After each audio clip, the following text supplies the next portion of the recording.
हाँ तो बच्चों, आज हम लोग क्या करने वाले हैं, मूल विधि। Good morning to all of you my dear friends. मैं कीर्तिमान सिंह चंदेल आ गया हूँ लेकर एक नई क्लास मूल विधि की। बेटा, कल तक की क्लास में हम लोगों ने क्या देखा था, कितने अध्याय हैं और उसमें कितनी धाराएं दी हैं, ये हमने डिस्कस कर लिया है। आज हम बेटा क्या करेंगे, एक एक अध्याय को, एक एक धारा को अच्छे से एक्सप्लेन करेंगे। तो आज हम लोगों का सेशन कहाँ से स्टार्ट होगा, अध्याय 1 से होगा। अध्याय 1 किसकी व्याख्या करता है, इंट्रोडक्शन बताता है, एक्सप्लेनेशंस बताता है। तो इन सब के बारे में हम चर्चा करेंगे आज अध्याय 1 में, ठीक है। तो आइए फिर स्टार्ट करते हैं हम लोग आज का सेशन। क्या स्टार्ट करते हैं आज का सेशन। आज का मोटिवेशनल कोटेशन है बेटा कि क्या हार में क्या जीत में, क्या हार में क्या जीत में, किंचित नहीं भयभीत में, कर्तव्य पथ पर जो भी मिला ये भी सही वो भी सही, वरदान नहीं मांगेंगे हो कुछ भी, वरदान नहीं मांगेंगे हो कुछ भी, पर हार नहीं मानेंगे। तो बेटा ये लाइनें कहाँ से आई हैं, ये महाभारत से आई हैं। कुछ भी हो जाए, कर्तव्य पथ पर जो भी आए, सब चीज़ को छोड़ के हमें मेहनत करनी है। और आपकी मेहनत दिखाई देगी आपके एग्ज़ाम में, जब क्वेश्चन पेपर आपके सामने आएगा उस समय सवाल आपका खुद सवाल बन जाएगा। तब समझ में आएगा कि यार हमारी मेहनत यहाँ रंग ला रही है। और क्वेश्चन देखते ही जवाब आपको पता चलेगा, तब मज़ा आता है बेटा कोई भी एग्ज़ाम क्रैक करने में, कोई भी एग्ज़ाम करने में। तो आइए फिर स्टार्ट करते हैं हम लोग आज का सेशन। पहले कुछ देख लेते हैं कि आप लोग कुछ रिवाइज किए हैं नहीं किए। कुछ आपको क्वेश्चन देते हैं, आप क्वेश्चंस को हल करिए, देखते हैं कि कितना आप लोगों ने घर में पढ़ा है। तो बेटा आपके लिए जो पहला क्वेश्चन मैं बना के लाता हूँ ये है IPC 1860 किस वायसराय के द्वारा, किस वायसराय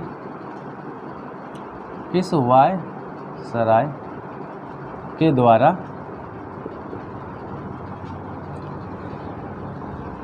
IPC को किस वायसराय के द्वारा मंजूरी दी गई।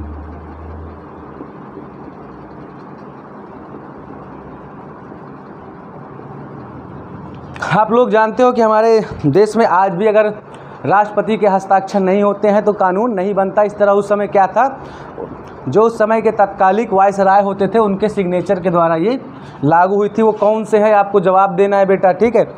कई मैंने आपको पढ़ा है, मैकाले पढ़ा है, लॉर्ड कैनिंग पढ़ा है, लॉर्ड डलहौजी पढ़ा है और बेंटिक पढ़ा है। तो आप इनमें से जवाब दीजिएगा कौन से हैं। दूसरा है बेटा,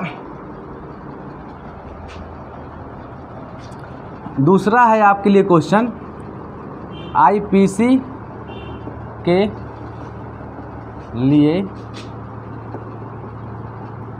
कौन सी बात सही है। इसमें मैं आपको ऑप्शन दे देता हूं बेटा, ठीक है। ऑप्शन ये है कि इसमें 25 चैप्टर और 502 धारा है, ठीक है। दूसरा ऑप्शन है आपके लिए, इसमें 22 चैप्टर और 495 धारा है।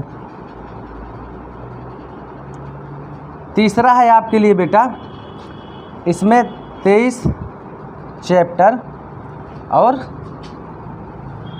511 धारा है। चौथा है बेटा आपके लिए क्वेश्चन, ये है 23 चैप्टर हैं और धाराएं हैं आपकी 509। आपको इसमें से सही जवाब को टिक करना है बेटा, ठीक है। ये बेटा हम मिटाई दे रहे हैं।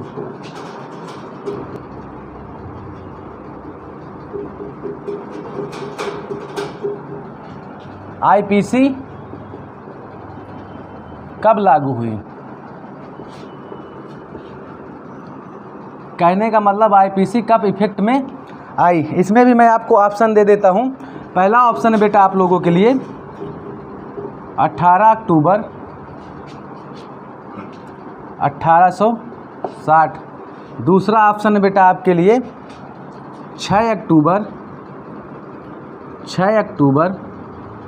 1860। उसके बाद बेटा आपका तीसरा वाला जो है ऑप्शन ये है बेटा 1 जनवरी 1861। और जो चौथा ऑप्शन बेटा ये है बेटा आपके लिए 1 जनवरी 1862। आपको इनमें से सही जवाब ढूंढना है। अगर आपने क्लास सही तरीके से ली है, सारी क्लास ली हैं, आई होप आपको इसका जवाब ज़रूर मिल जाएगा, कोई दिक्कत नहीं होगी। अगर आपने रिवीज़न किया है तो आपको एक बार कापी पलट के देखने की भी ज़रूरत नहीं है, आपको तुरंत जवाब आपके सामने मिलेगा जैसे हमने आपको रिवीज़न कराया है। ठीक है, तो ये देख लेते हैं। उसके बाद अब स्टार्ट करते हैं हम लोग अध्याय 1, वो भी एक्सप्लेनेशन के साथ। आइए तो फिर हम लोग स्टार्ट करते बेटा अध्याय 1। क्या स्टार्ट करते हैं हम लोग? अध्याय 1। अब बेटा जो हमारा अध्याय 1 है बेटा, ये किसकी बात करता है? इंट्रोडक्शन की बात करता है। किसकी बात करता है? इंट्रोडक्शन की बात करता है, मतलब कि परिचय की बात करता है। किसकी बात करता है? परिचय की बात करता है, यानी प्रस्तावना की बात करता है। ठीक है, काहे की प्रस्तावना दिया है इसमें प्रस्तावना दिया हुआ है। तो इसमें कितनी धाराएं हैं? 1 से लेके 5 तक की धाराएं हैं। ठीक है, अब बेटा उसमें जो धारा 1 है बेटा, क्या है? धारा 1 है, वो क्या बताता है बेटा? कोई भी इंसान आपसे पहली बार मिलता है तो क्या देगा? अपना इंट्रोडक्शन देगा। अब इंट्रोडक्शन में क्या देगा? मेरा नाम क्या है, मेरा पता क्या है। आप भी इंट्रोडक्शन देते हो, शुरू करते हो, my name is Kirtiman Singh, I belong to Medua Salempur post करें डिस्ट्रिक्ट कौशाम्बी। ठीक है, तो आप ऐसे ही मतलब कि इंट्रोडक्शन देते हो। तो यहाँ पे सबसे पहले इसमें क्या बताया गया? नाम बताया गया। क्या बताया गया? नाम, मतलब कि नेम बताया गया कि भैया इसका नेम क्या है, टाइटल क्या है, टाइटल क्या है। ठीक है, तो इसका नेम और जो टाइटल बताया गया, ये बताया गया बेटा क्या? भारतीय दंड संहिता, मतलब कि IPC। क्या बताया गया? भारतीय दंड संहिता बताया गया कि ये भारतीय दंड संहिता है। उसके बाद बेटा इसमें बताया गया एक्सटेंट ऑफ ऑपरेशन। क्या बताया गया? Extent of operation. क्या बताया गया? एक्सटेंट ऑफ ऑपरेशन बताया गया, मतलब कि प्रवर्तन का विस्तार। क्या बताया गया? प्रवर्तन का विस्तार बताया गया। इसका मतलब ये है कि ये धाराएं, ये जो IPC दी हुई हैं, ये जो हमारा कानून है, ये कहाँ कहाँ पे लागू होगा। तो आइए देख लेते हैं कि उस समय इस विस्तार के प्रारूप को कहाँ कहाँ पे बताया गया था कि कहाँ कहाँ पे लागू होगी। ये बेटा बताया गया था एक्सटेंट ऑफ ऑपरेशन। बेटा ये उस समय जब लागू हुई थी तो जम्मू एंड कश्मीर को छोड़कर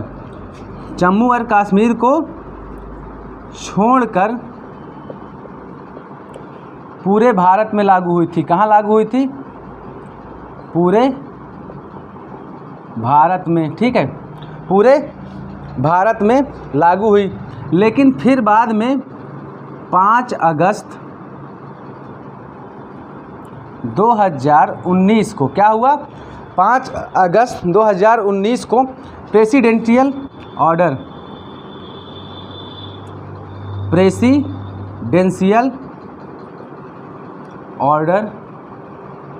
की वजह से यहाँ पे बेटा संविधान की धारा जो लगती थी विशेष प्रारूप के रूप में 370 हटा दी जाती। कहाँ पे? जम्मू और कश्मीर में 370 हटा दिया गया, जिसके बेटा कारण क्या होता है? J&K, मतलब कि जम्मू एंड कश्मीर का क्या होता है? रीऑर्गेनाइजेशन होता है। क्या होता है? रीऑर्गेनाइजेशन। जम्मू एंड कश्मीर का रीऑर्गेनाइजेशन होता है, मतलब कि इसका होता है पुनर्गठन। क्या होता है बेटा? इसका पुनर्गठन होता है। और पुनर्गठन होता है बेटा इसका, तो क्या होता है? 9 अगस्त 2019 को बेटा जम्मू एंड कश्मीर को सॉरी 31 अगस्त, क्या है 31 अगस्त 2019 को क्या कर दिया जाता है बेटा, इसको यूनियन टेरिटरी घोषित कर दिया जाता है, मतलब कि केंद्र शासित राज्य बना दिया जाता है। ठीक है, इसको क्या बना दिया जाता है, राज्य बना दिया जाता है। यार गर्मी इतनी हो रही, पंखा काम नहीं कर रहा, और पता नहीं कोचिंग के मालिक कब चालू करवाएंगे यहाँ पे कूलर और एसी। ठीक है, तो ये क्या होता है, यूनियन टेरिटरी होता है, बन जाता है। कब बनता है, 31 अगस्त 2019 को यूनियन टेरिटरी बन जाता है। एक चीज़ तो बेटा आपको और हम बताना चाहेंगे, इसी में दिया हुआ है कि जो ये भारत का संविधान है, भारत में कहाँ कहाँ तक इस लैंड सीमाओं तक, मतलब कि जो हमारी लैंड बाउंड्रीज़ हैं वहाँ से लेकर कहाँ तक हमारा ये संविधान लगेगा, संविधान का नाम आ रहा है, कहाँ तक ये हमारा आईपीसी लगेगी, कहाँ तक ये हमारी कानून लगेंगे। ठीक है, तो आइए थोड़ा सा देख लेते हैं उसके बारे में कि कहाँ तक हमारे कानून लगेंगे। इसको कानून कहाँ लगेगा हमारा, ये देख लेते हैं भारत में।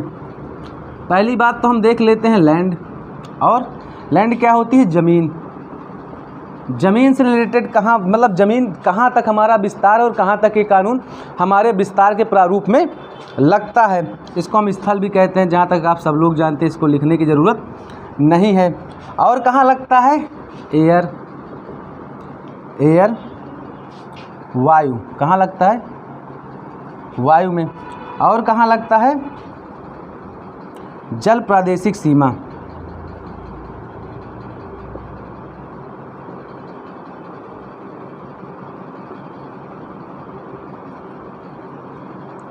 जहाँ तक हमारी जल प्रादेशिक सीमाएं हैं वहाँ तक ही लगता है, मतलब कि टेरिटोरियल वाटर, टेरिटोरियल वाटर, यहाँ तक कि हमारा ये कानून लगता है, यहाँ तक हमारे ये लाज वगैरह लगते हैं। अब आपके दिमाग में आ रहा, देखो वायु तो समझ में आ रहा है कि हमारे ऊपर जो हवा चल रही है, मतलब कि कोई विमान उमान को अपराध करते हैं ऊपर, तो उसके लिए भी कानून लागू होता है। जहाँ तक हमारा लैंड एक्सपेंड है वहाँ तक ही हमारा कानून लागू होता है। और टेरिटोरियल वाटर क्या होता है बेटा, थोड़ा सा इसको देख लेते हैं। मान लो ये हमारी बेस लाइन है, क्या है, बेस लाइन है, किसी भी देश की बेस लाइन हो, हर देश की बेस लाइन होती है। तो बेस लाइन से बेटा जहाँ पे समुद्र स्टार्ट होता है वहाँ से कितना, 12 नॉटिकल मील। कहने का मतलब अगर इसको किलोमीटर में कन्वर्ट कर दे, 22.2 किलोमीटर। बेटा ये क्या होता है, ये टेरिटोरियल वाटर होता है। ठीक है, अब मान लो कि ये हमारा जो एरिया है कन्याकुमारी है, क्या है, कन्याकुमारी है, या फिर ये जो कोस्टल एरियाज देख रहे हो यहाँ से ये यहाँ तक का जो एरिया है, मान लो बेटा ये क्या है, 22.2 किलोमीटर। कितना है, 22.2 किलोमीटर है। अब ये 22.2 किलोमीटर मतलब कि हमारा कानून बेटा यहाँ तक लागू होगा जितना हमारे प्रादेशिक जल प्रादेशिक सीमा के अंदर आता है, वहाँ तक हमारे ये कानून लागू होंगे। अच्छा, आप लोगों को शायद समझ में नहीं आ रहा होगा, 1 नॉटिकल मील क्या होता है बेटा, 1 नॉटिकल मील होता है बेटा हमारा 1852 मीटर। कितना होता है, 1852 मीटर होता है। तो इस तरह बेटा हम लोगों ने देखा पहले धारा के अंदर कि हमारे जो हमारा कानून है उसका नाम क्या है, इंट्रोडक्शन देखा, और उसके बाद कहाँ कहाँ तक ये लागू हो रहा है, कहाँ कहाँ तक इसको माना जाएगा, तो वो हमने देख लिया है। आगे का देखते हैं बेटा हम लोग। अब आइए देखते हैं सेक्शन 2। सेक्शन 2 क्या कहता है, कहाँ तक कहता है, कैसे कहता है, आइए वो देखते हैं।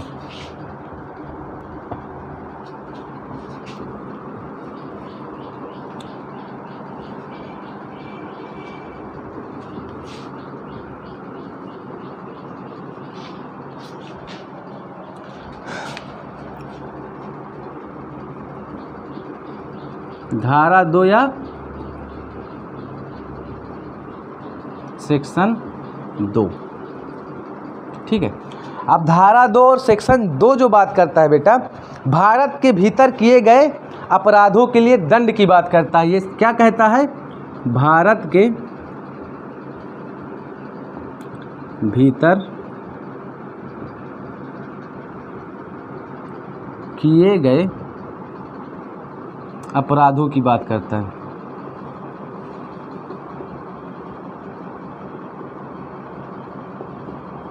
किसकी बात करता है, भारत के भीतर किए गए अपराधों की बात करता है, मतलब अपराधों के लिए दंड देता है।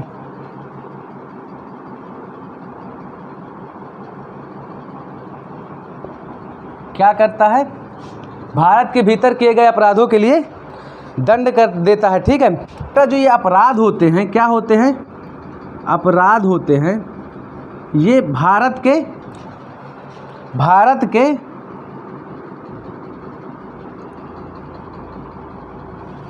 हर व्यक्ति के लिए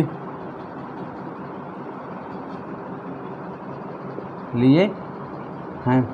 इसमें साफ तौर पे कहा गया है कि ये जो बेटा अपराध हैं ये भारत के हर व्यक्ति के लिए, मतलब कि एवरी पर्सन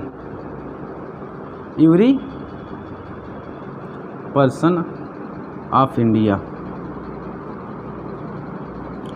ठीक है, एवरी पर्सन ऑफ इंडिया, मतलब कि वो चाहे भारत के नागरिक हों, चाहे वो भारत के नागरिक हों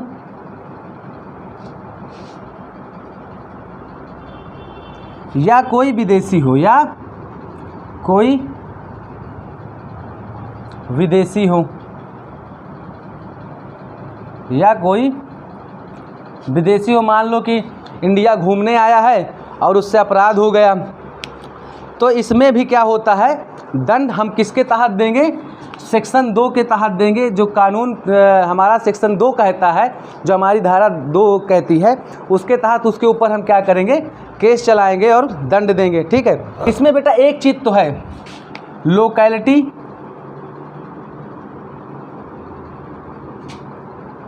ऑफ सिटीजनशिप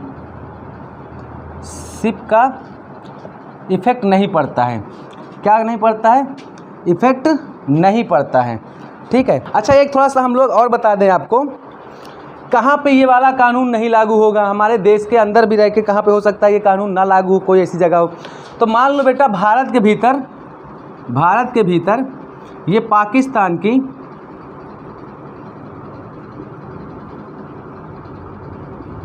पाकिस्तान का दूतावास है। क्या है? दूतावास है। तो यहाँ पे बेटा क्या होगा? यहाँ पे पाकिस्तान का कानून चलेगा। क्या चलेगा? पाकिस्तान का कानून चलेगा। यहाँ पे पाकिस्तान का कानून लागू होगा, हमारा वाला नहीं लागू होगा। ठीक है, तो ये हमारा एक क्या है? हमारा एग्जाम्पल है जहाँ पे धारा 2 नहीं लागू होगी। अब अगर बेटा इसको थोड़ा समझना है, मान लो कोई एक व्यक्ति है। क्या है? व्यक्ति है। मान लो ये कोई एक पर्सन है ए। क्या है? कोई एक पर्सन है ए बेटा।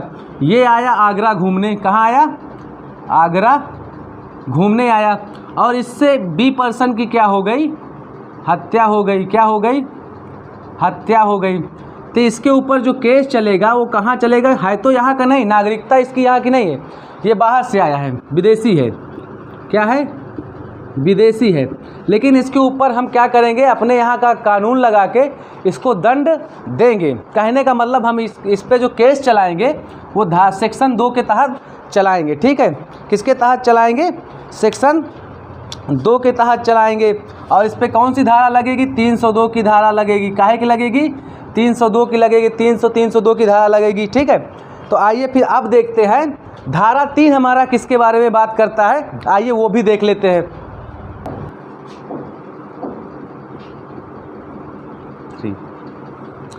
ठीक है, मतलब कि पहले अध्याय में जो हमारा सेक्शन 3 है वो किसके बारे में बात करता है? कौन? सेक्शन 3। ठीक है बेटा, एक बात तो जान लो कि अगर आपको मेहनत करनी है तो आपको रमता जोगी बनना पड़ेगा। मतलब कि देश दुनिया से विरक्त होकर थोड़ा सा आपको मेहनत करनी पड़ेगी। हरिवंश राय बच्चन जी की एक कविता थी मधुशाला, जिसमें उन्होंने कहा है कि जो दुनिया से विरक्त होकर किसी चीज़ को हासिल करना चाहते हैं, एक दिन वो मिल जाती है, एक दिन उसे वो राह मिल जाती है। मधुशाला उन्हीं को समझ में आती है बेटा जिन्होंने उसके वास्तविक मायने समझे हैं, और जिसने वास्तविक मायने नहीं समझे उसको तो कुछ और लगता है कि किसी बेवड़े खाने का कोई जगह है जहाँ पे बस मुजरा चल रहा है। लेकिन ऐसा कुछ नहीं है। उन्होंने जिस आध्यात्मिक भाव को लेकर मधुशाला लिखी है वो क्या गज़ब है। मतलब कि वो इंसान जो देश दुनिया से विरक्त होकर मोह माया को छोड़कर आ गया है। मधुशाला मतलब कि हमारे यहाँ कविताएं 2 प्रकार की होती ना, एक रहस्यवादी एक नॉर्मल कविता है। ये रहस्यवादी कविता है जिसमें आत्मा परमात्मा के मिलन को प्रभु से जोड़ दिया जाता है। आप कभी पढ़िएगा, बहुत अच्छी कविता है और वहाँ से काफ़ी कुछ सीखने को मिलेगा कि आपको यार ज़िंदगी में हमें क्या करना है, कैसे मेहनत करनी है। वो एक उसकी लाइनें है ना कि पीने को घर से चलता जब पीने को पीने वाला, इस पथ से उस पथ पर जाऊं असमंजस में भोला भाला। अलग अलग सब राह बताते पर मैं उसको बतलाता, राह पकड़ तू एक चला चल पा जाएगा मधुशाला। बस यहाँ भी बेटा आपको एक ही राह पकड़ के चलनी है और वो क्या है, मेहनत की। अगर आप मेहनत की राह पकड़ के चलेंगे तो एक न एक दिन देखना आपको वर्दी मिलेगी। तो आइए फिर, अब मोटिवेशनल काफ़ी हो गया, अब देख लेते हैं हम लोग धारा 3 या सेक्शन 3 हमारी किसके बारे में बात कर रही है। तो जो बेटा ये धारा 3 है ये किसकी बात करती है, भारत से परे किए गए अपराध। किसकी बात करती है, भारत से परे किए गए अपराध। किंतु इसको मैं आपको समझने के लिए लिखवा रहा हूं, किंतु भारत के भीतर,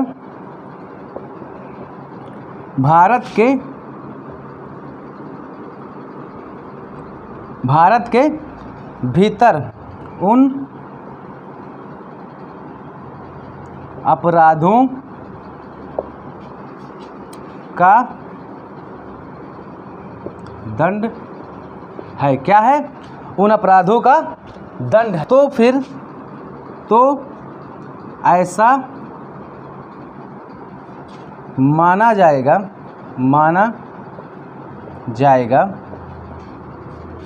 जैसे अपराध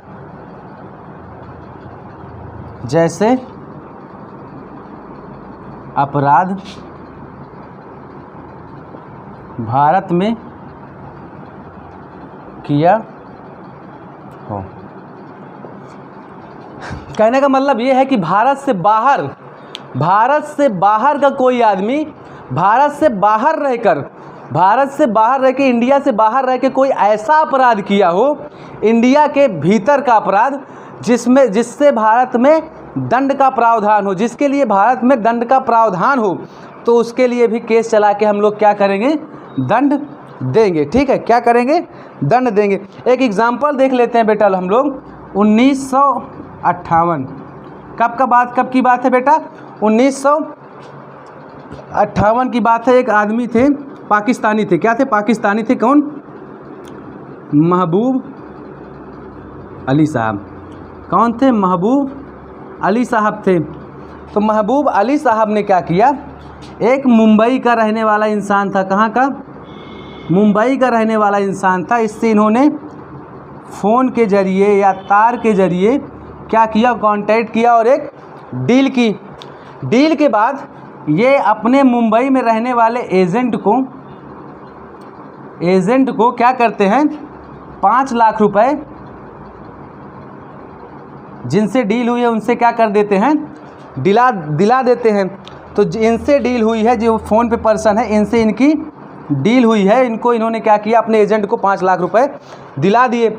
उसके बाद ये क्या करते हैं बेटा, उसके बाद ये क्या करते हैं, डील पूरी नहीं करते हैं। क्या करते हैं, डील पूरी नहीं करते।